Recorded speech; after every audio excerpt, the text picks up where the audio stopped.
Ladies and gentlemen, friends and fellow travelers, thank you so much, Steffi, and many, many thanks to Hubert Burda, also to Marcel Reichert, and everybody at the DLD, to Johannes Fricke, Czarek Lanzenbach, and the whole DLD team. I'd also like to specially thank John Brockman and Edge for the extraordinary dialogue, which is so important for all the work at the bridge between disciplines, bridging many, many gaps.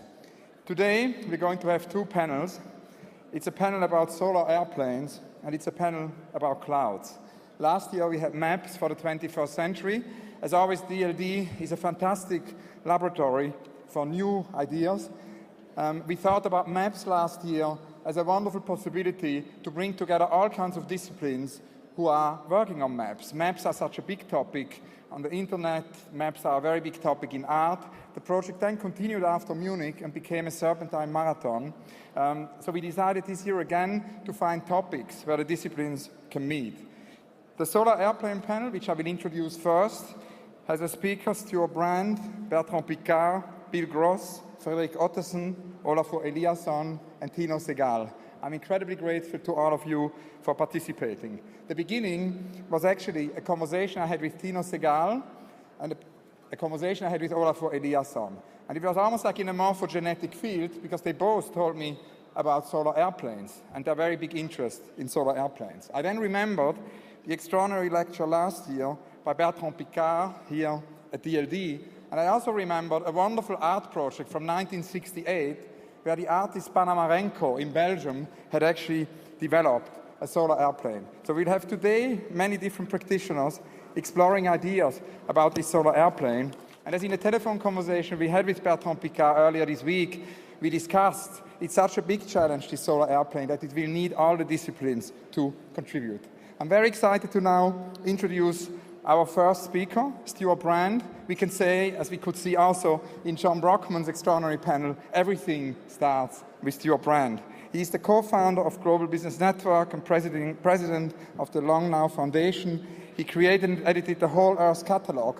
And I'd like to say that the Whole Earth Catalog is such an inspiration for the art world. I've visited so many artists over the years who all have the Whole Earth Catalog in their studio. Many, many other things, the list of pioneering things of S.Brand is very, very long. A very warm welcome to S.Brand. And can I invite all the other speakers as well?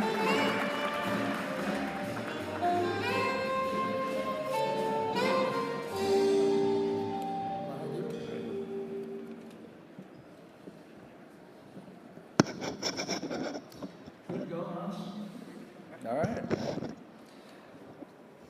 Let's get our solar context slide up. Yeah. I'm going first because I'm the guy who's going to say solar is great, but we really realize the scale of the problem we're trying to solve. What you want to do is not work forward from what we think the technology is capable of, but work backward from what it will actually take to alleviate climate change. And somebody who's done the numbers on it is Saul Griffith. Basically, he worked through what it would take to level off at 450 parts per million of carbon dioxide in the atmosphere in 25 years' time, at which time supposedly we'll get no warmer than 2 degrees Celsius than we are now. He says that takes 13 trillion watts, 13 terawatts of new, clean energy of various kinds. So then you do the numbers, and you wind up with a horrifying result. Even looking at the most efficient solar electric and the most efficient solar thermal, you're looking at tens of thousands of square miles of panels or mirrors, and you still haven't got storage. And then you go on, and I sort of like nuclear, but he's calling for you get 3 terawatts from 3,900 1 gigawatt reactors in 25 years' time. What you're looking at here is an intractable but necessary problem. So where does solar fit in that? By the way, when you add it all up, he says your renewables take up a space about the size of the United States of America. He calls it Renewistan. If you look at the record, well, what have we got? I hope we have in the next layer. There we go. As of 2004, solar in terms of grid electricity was 0.02%. And if it doubles every year, it'll take quite a long time to get to be a significant player. That's interesting. The slide I showed earlier is what happens with nice green desert, where the sun is.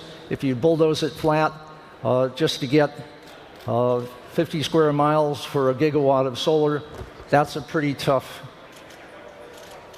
exchange to make. And I'll tell you, a lot of environmentalists in California, it's green on green fights there. Environmentalists are saying, leave the desert tortoise alone. Other environmentalists are saying, hey, you know, you want climate change or not? We've got to do solar. So Bill Gates is, I think, absolutely right in pointing out that farming versus factoring energy, solar farms are big space use of a very dilute energy source compared to coal, gas, and nuclear, which is more like an energy factory, much more concentrated. So that's the issue we're going to be dealing with the next few decades and with this panel. Thank you.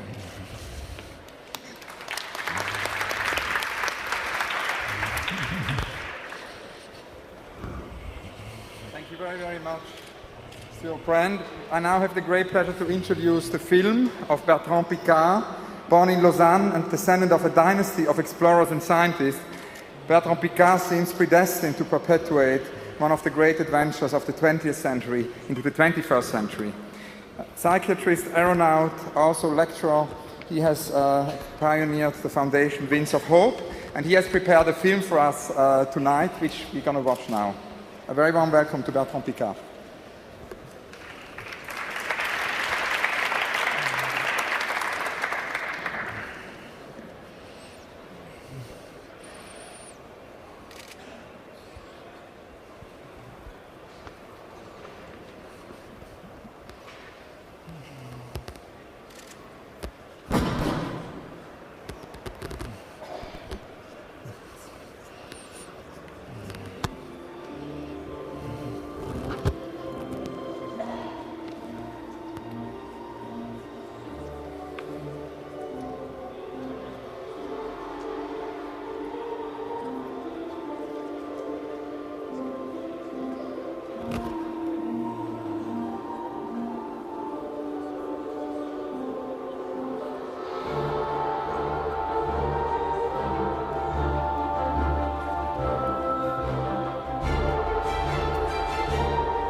you so much to Bertrand Piccard. I'm sure we will discuss this later in the discussion. I have now the great pleasure to introduce our next speaker, B.Gross. B.Gross founded the business incubator Idea Lab in March 1996 and serves as the company's chairman of the board and also CEO. He is the creator of the sponsored search model of search advertising, where advertisers pay when their ad is clicked. He also founded Go2com. He founded many other ventures or virtual services, and it's in 2010 that Bill founded TweetUp, a search engine for Twitter. Another company is Energy Innovations, and Bill is also the CEO of Solaire. A very warm welcome to B.Gross.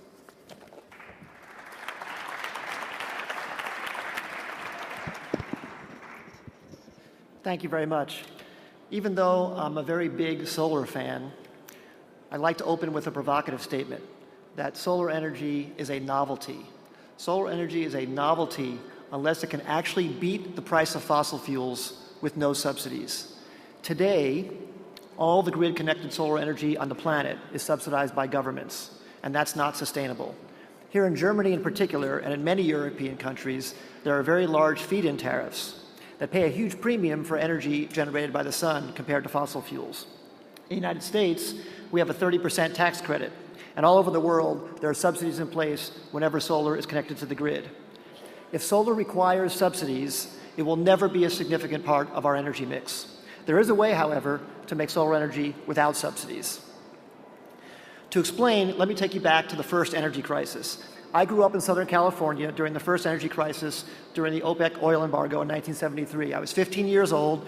Everyone was looking for alternative oil. This picture is a picture of cars waiting in line to buy gasoline. In fact, you could only buy gasoline on even-numbered or odd-numbered days based on the last digit of your license plate, and you could only buy $5 of gasoline at a time. That's how scarce it was. And I remember that. It made a big impact on me. Everyone was looking for an alternative to oil, and governments threw billions of dollars at the problem. And that was back when $1 billion was a lot, and nothing worked. I became very passionate about solar energy myself and started making solar energy concentrators, heat engines. I even made kits and plans and sold them in the back of Popular Science magazine. I had my first startup when I was in high school, and I made enough money from that to pay my way through college. But the energy crisis ended in 1981, the same year that the IBM PC came out. And then there was a 20-year decline in oil prices. For 20 years, the whole world lived in bliss with no worries about energy. Fast forward 20 years to 2001. The world's using 15 terawatts of energy, or about 2 kilowatts for every man, woman, and child on Earth. If you take the 15 terawatts that the Earth uses, divide by 6.5 billion, you get 2,000 watts in continuous use by every person. Those of us in this room who use a little bit more energy than the average person on the planet, because of air travel, because of air conditioning, heating, and all that, we use probably 10 to 20 times that, or more like 40 to 50 kilowatts per person. That's the equivalent of having about 60 or 70 horses running full out all day long, generating the power that we need to live the lifestyle that we have. Just an amazing amount of energy to live the way we do. The great news is that we're lifting people out of poverty all over the planet at an incredible rate. The bad news is, as soon as we do, they want to live just like us. And that's where the problem comes from. As the rest of the world becomes more like us, take a look what things look like in 2050. We'll need 50 terawatts. Just with modest population growth and more people becoming like us, wanting to become like us, we'll have a 35 terawatt gap from where we are today. That's a very challenging gap to make up, and it's going to lead to all kinds of resource wars this century if we can't make it up renewably. I'm not even talking about climate change. I'm just talking about feeding this energy hunger that we have. How can we make up that 35 terawatt gap renewably? Well, there's only 6 ways. Nuclear, and we have to do that. Windmills, tides, biomass, geothermal, we have to do all of them. We have to tap all of those out as much as we can. But just to give you an example of how insufficient those are to meet a 35 terawatt gap, if you built a 1 gigawatt nuclear power plant every week for the next 40 years, that would only get you 2 terawatts.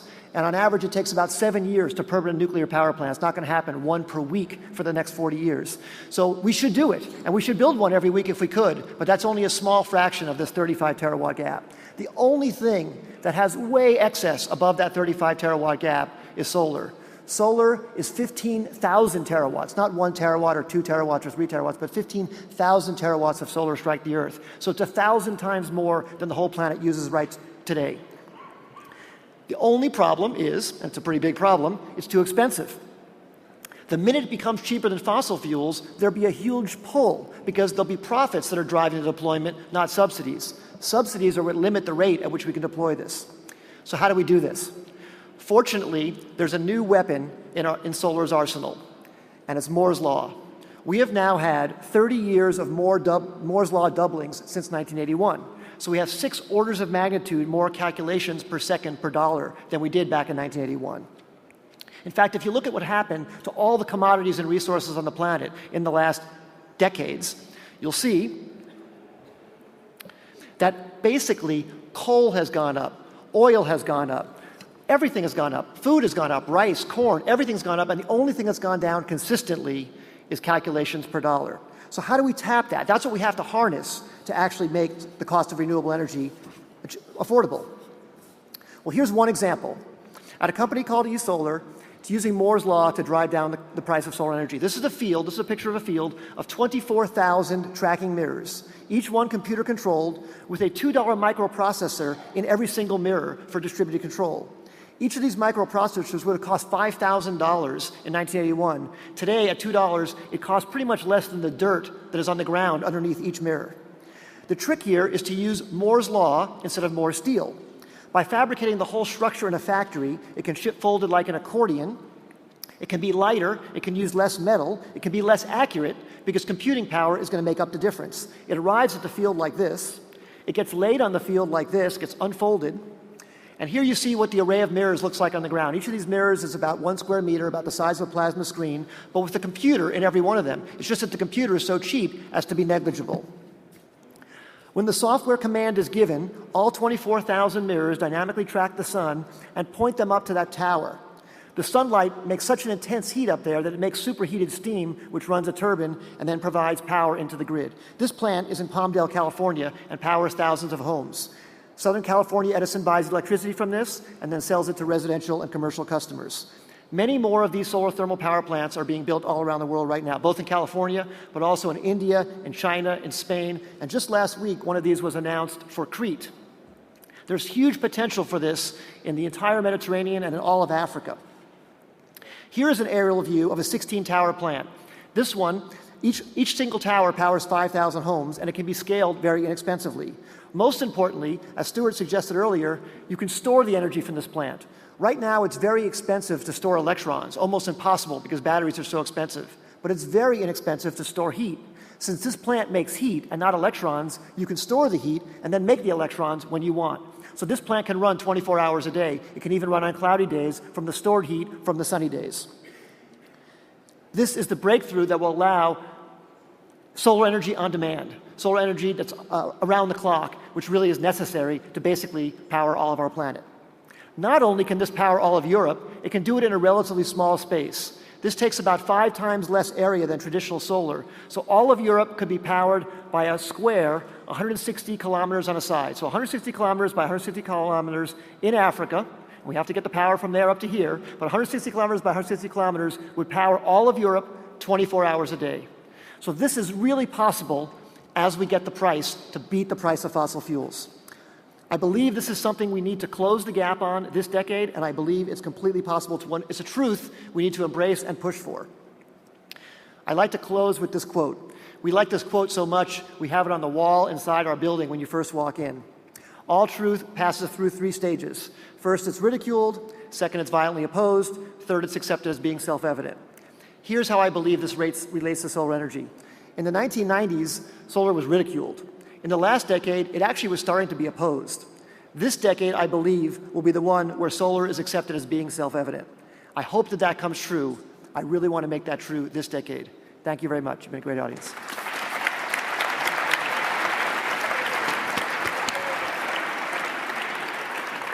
Thank you so very much, B.Gross. I've got the great pleasure now to introduce our next speaker, F.Ottesen. Some weeks ago, Olafur rang me and he said he met an extraordinary inventor. And we're very, very happy to have Fredrik here. Fredrik is an experienced entrepreneur and also innovative thinker. He works very closely alongside SolarFlight's engineers and also aviators to develop new projects. Solarflight is currently pioneering actually a passenger-carrying solar-powered airplane, which we will hear more about today. Frederick is also the CEO of Matrix AS, which is a software company that he started in '98, and his curiosity actually led him to many, many other projects. He was also working on an airship. A very warm welcome to F.Ottesen.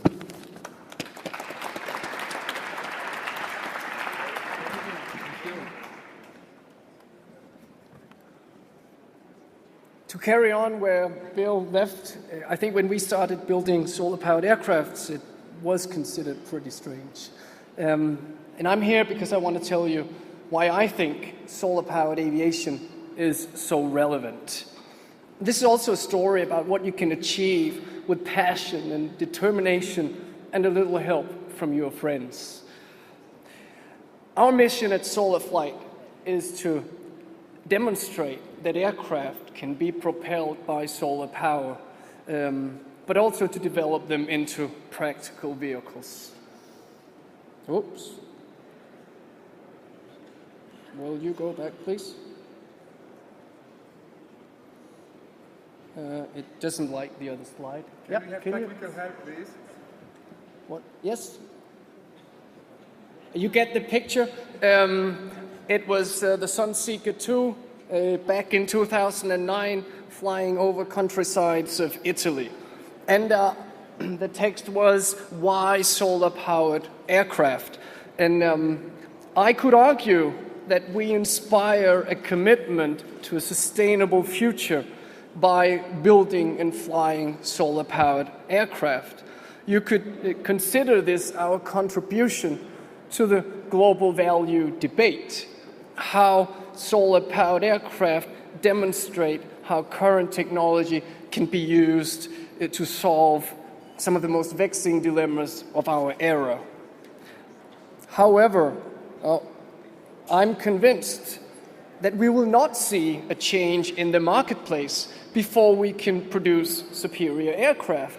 Very much in line, again, with what Bill said.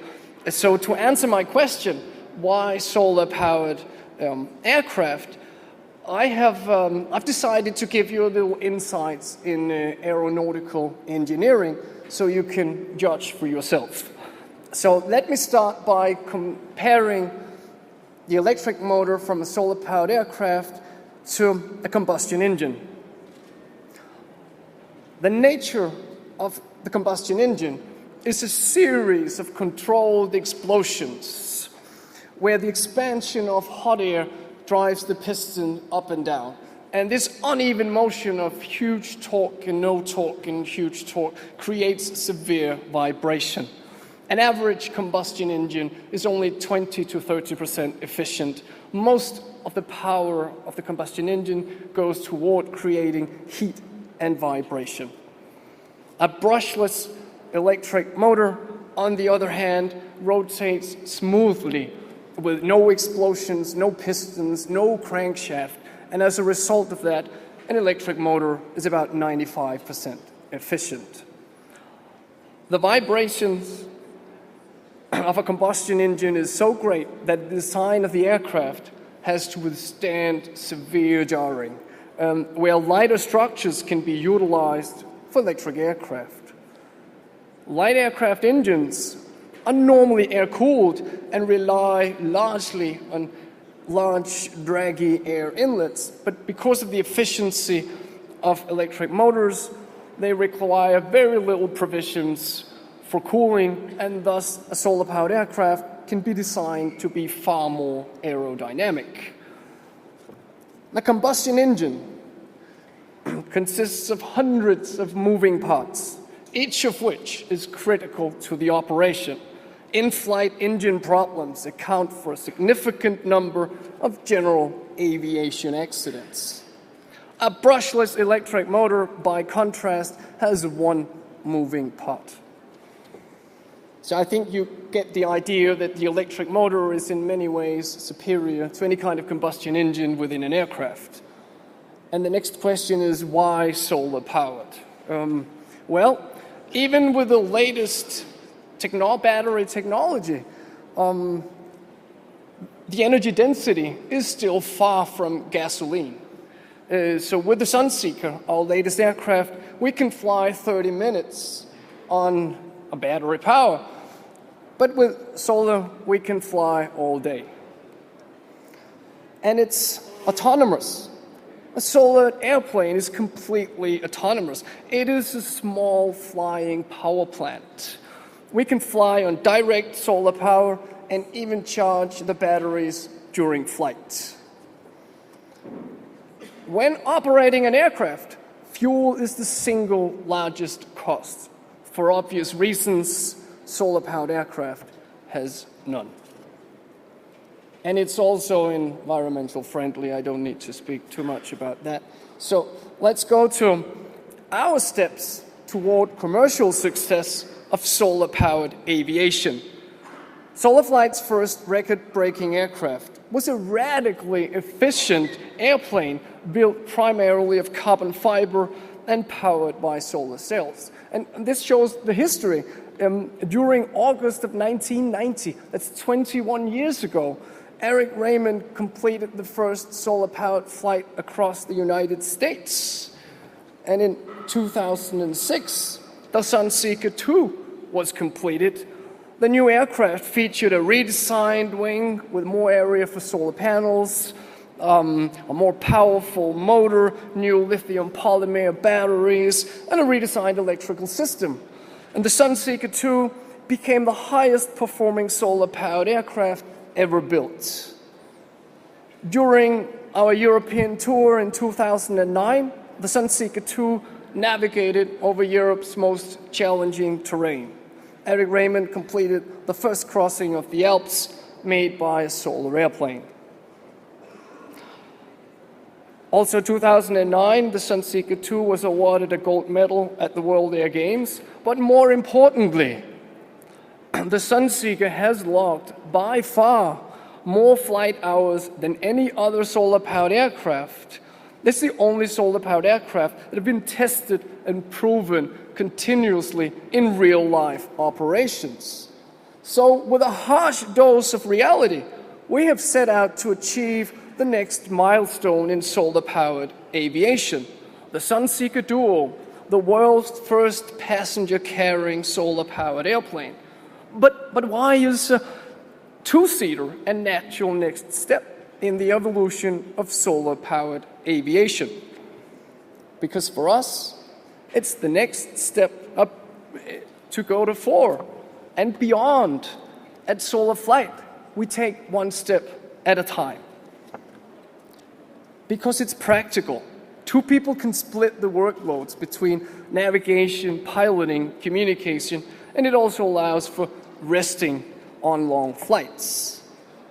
Because we can share the experience. Allowing passengers will give non-pilots the opportunity of flying an aircraft that is powered only by the sun. So, what's on the horizon? With rapid advances in both battery technology and solar panels, a utility aircraft is certainly within reach. I see a small, simple, light aircraft, in principle, designed much like the Piper Cub you see just behind me. It's the Ford Model T of aircraft. I see a Sunseeker Quadro, a genuine, low-cost workhorse, transporting people and cargo all over the world, cheaper, safer, cleaner, and more comfortable. At Solar Flight, we are planning a round-trip flight with the Sunseeker Duo from Munich to Sydney, departing Munich June 2012. I'm sure it'll be a fantastic adventure, and you're all invited. First come, first serve. Tickets are limited. Thank you very much.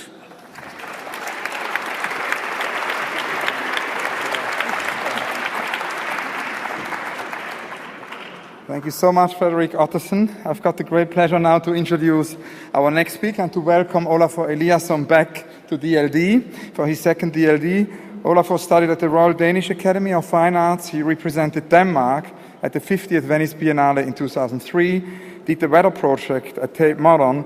His many exhibitions included traveling shows through the United States, actually in 2009 and 10, organized by the San Francisco Museum. The Serpentine Gallery Pavilion in 2007 was his venturing into architecture, actually, a collaboration with H.U.Obrist.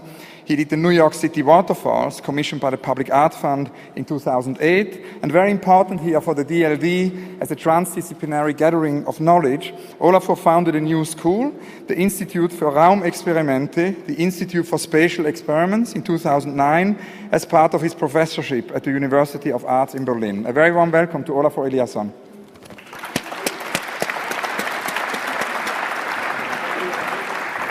Thank you, Hans. Thank you, everybody. Do I need to press? Let me. So, welcome, Mr. President, First Lady of Iceland. So, I'm very excited to be back here at DLD. Thank you so much for having me. I met into Frederick because our children go to the same school. How much more beautiful than that can it get, right? So this is such an assembly, and then something very simple also comes out of something quite extraordinary, such as having children at school. And what I was struck with Frederick's way of thinking was the fact that I very often think about what does it mean to think environmentally, and how do you then, in one way or the other, change this thinking into action. As Hans said, I have for a few years now had a school in Berlin at the University of Berlin at the UDK Art Academy in Berlin, and I had a class there. And being in a school, obviously the correlation between thinking and doing is quite important. If a successful day in the school is there, it's always because we were right between thinking and doing. The process of, let's say, explicitation, the process of making something real, or the process of reconsidering the rules with which we make things, so everything between the beginning and the end. And as we also saw from some of the presentations, when talking about the sun, there is a stunning sort of discrepancy with the kind of amount of energy in the sun and the kind of confidence that it actually makes sense to work with it, right? So we had 15,000 terawatts in the sun and 3 terawatt in the wind, right? So it's remarkable. So when thinking about what does the equation between thinking and doing, what does it look like, it very much has to do with this idea of confidence. And getting back to when I met Frederick at this school, it struck me that he was so confident that he was onto something. And clearly we all have been engaged in the sort of environmental period, or at least I normally say that my generation was among the first generations who actually faced the sort of shift of attention from living in one way with excess to having to live in another way, also still with excess. I did a number of projects, and I maybe, if you don't mind, just forward, and I will go backwards again. Oh, probably I put it at the end. Here we go. Back. I did a project, I think it's getting almost 10 years ago, 8 or 9 years ago, at the Tate Modern in London. It's called the Weather Project in the Turbine Hall. Think about the difference of the meaning, the Weather Project now and 8 or 9 years ago. Nobody at the time mentioned to me, oh, it's about the environment. Would I do this now? Obviously, the whole role of the environment being a part of our everyday life would change the meaning quite radically. I spoke at great length with Frederick about what does it then mean to sort of, so how does one go about translating, and how does it feel? And in my studio, I make works of art that tries to address this idea of, not just having a feeling or containing a feeling, but actually using a feeling to engage into the world, using emotional ideas as a sort of reality producer. This might sound a little abstract, but I think when we talk here at DLD, we often talk about the idea of pioneering. And clearly, I think also my generation was among the generations where pioneering went from something quantifiable to something, let's say, more qualitative. And I would say the quality in this way is something a bit more emotional. And quality in this way, I think, for me, had a lot to do with this notion of something you feel much more intimate about. It's not something we can necessarily measure. I think Picard is, highly interesting in the sense that he sort of built I wouldn't say a bridge, but I think this was the moment where it went from a, let's say, fossil engine to a solar engine, because it went from being about quantity, how fast, how far, to become quality. I think the next step is what Frederick is addressing, and I'm so inspired by this, the whole idea that you can take somebody along. It's a shared experience. It's something it's the beginning of, you could call it commercial aviation, but you could also call it's the beginning of something much more, let's say, collectivity driven. So the way I think that these projects that I'm working on in my studio works is to some extent an idea about how do I contribute to the kind of discussions that Frederick is doing? How do I become a part of this panel here? I do think that what we are seeing is obviously highly utopian, but it has one thing in common, I think, which is not utopian in the totalitarian sense, but it is utopian in the sense that it addresses us in a much more individual way. I think it is very much about re-navigating the way we address our own reality. And I'm still not convinced about just changing habits. Clearly, we won't necessarily, buy a slower car, or a worse car if it's electric, as Frederick has said. I totally agree with him. We need to buy an even better car that is electric. We need to buy an even better plane in order to get rid of the other planes. And this sort of development, I feel very strongly that art can contribute to that, or art is a part of that discussion. Thank you.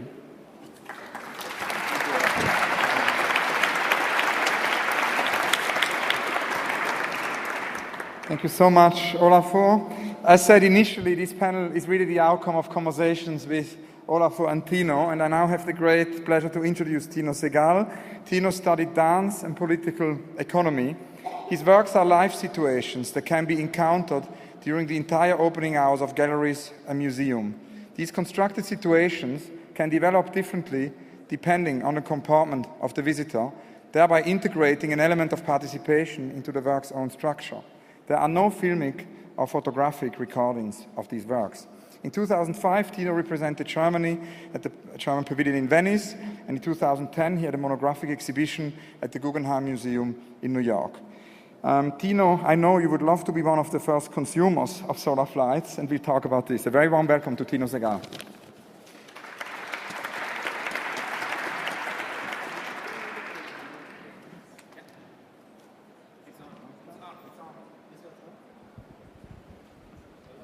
Sound test? Okay, I don't have that much to say. That's why I'm not walking to the table, because I was more like kind of tried to stay close to Frederick when I heard it was first come, first serve as a passenger. I thought better be close to him. So I'm like just one away from Olafur. So that's my main ambition. But I guess, yeah, like Hans-Ulrich said, in a way the panel and, something like aviation or even technology, if you've heard or seen my work or if you've listened to what Hans-Ulrich read, it couldn't be further away from my work.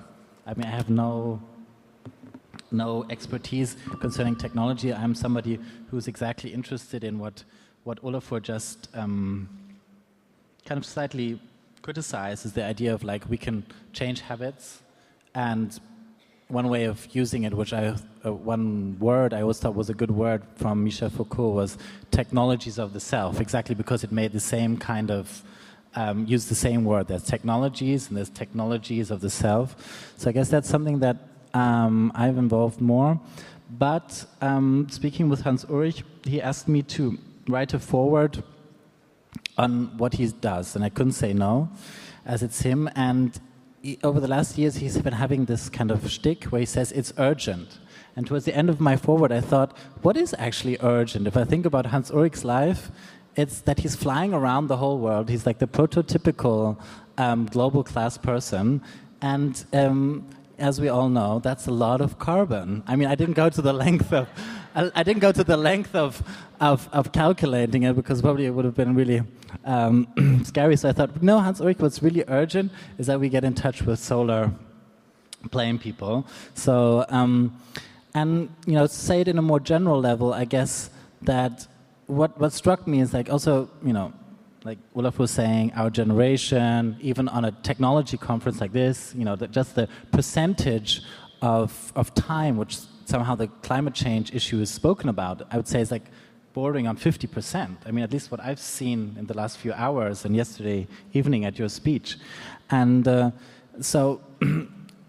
or if I've been talking lately to big companies like Siemens or Unilever, and they seem almost like brainwashed or greenwashed. Like anything they want to do has to be done with sustainability and a green company.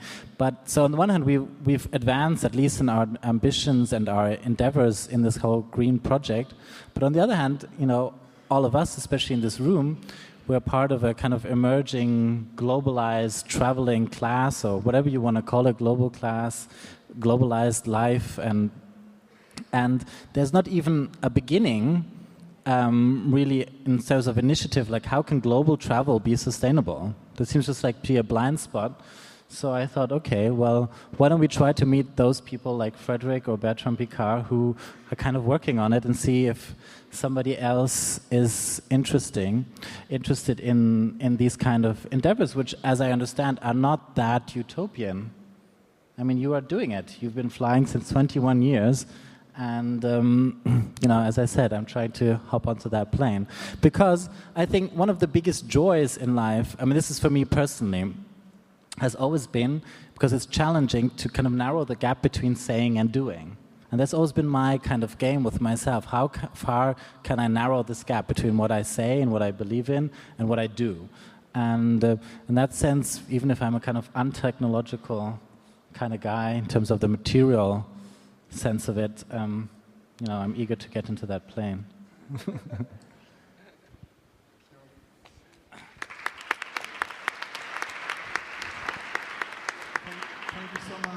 Thank you so much, Dino. And indeed, the idea is that this is a beginning of a production of reality. The next step will be that we're going to together visit Mr. Piccard in Switzerland. He cannot be here today with us because he's actually having a test flight as we speak.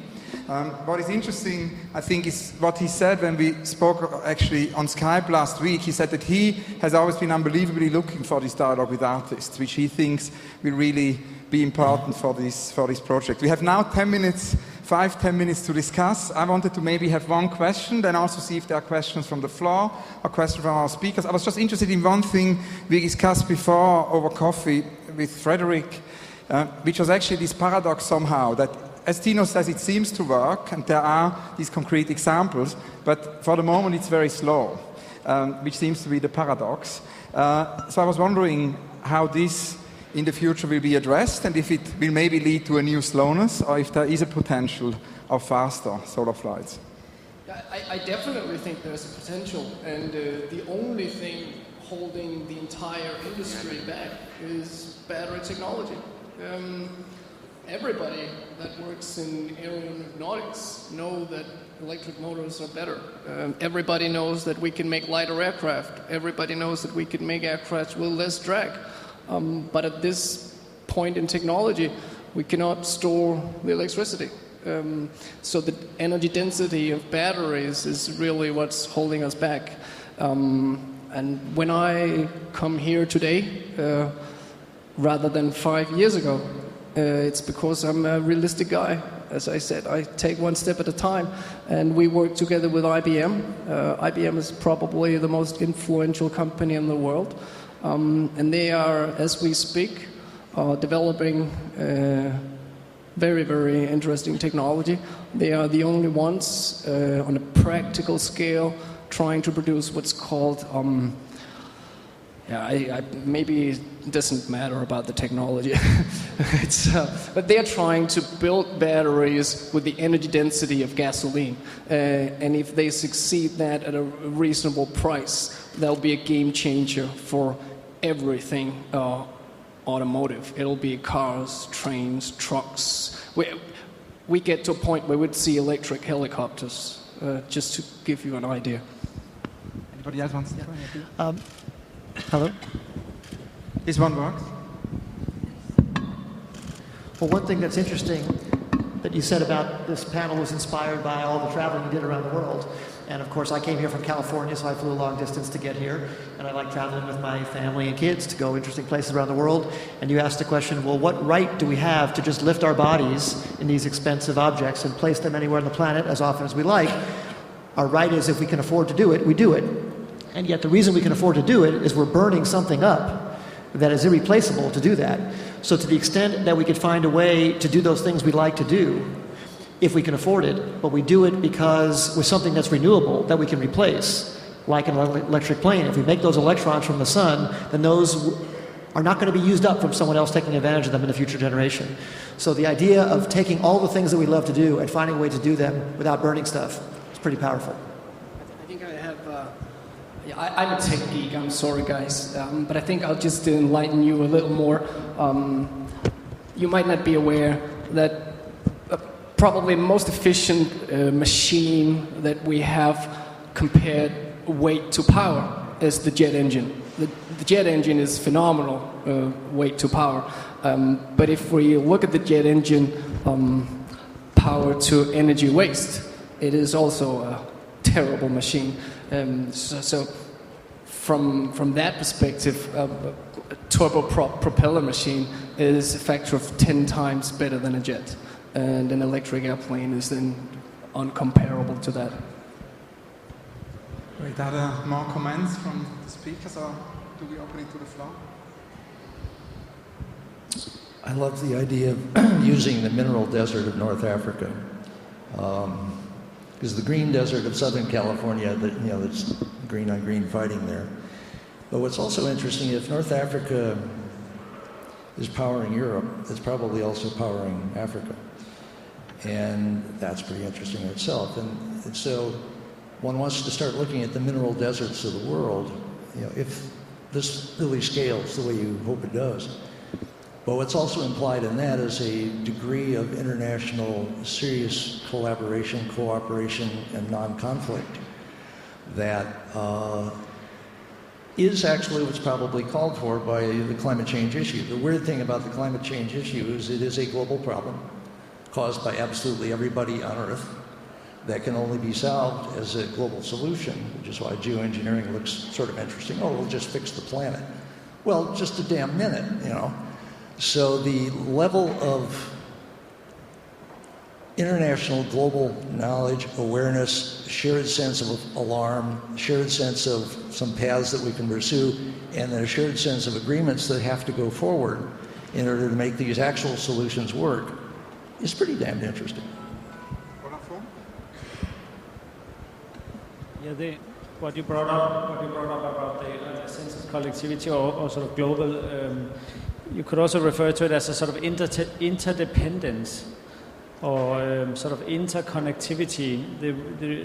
One of, I think, the key issues which is going to keep coming up is the fact that we would probably have to reorganize the way we kind of consider collective systems. That's why probably, the internet and so on, the communication principles that is being brought to us by the new communication industries are going to be helping us collecting community or redefining community feelings, or a sense of community, which is going to make this easier. The whole need to address a sort of local problem using global solutions.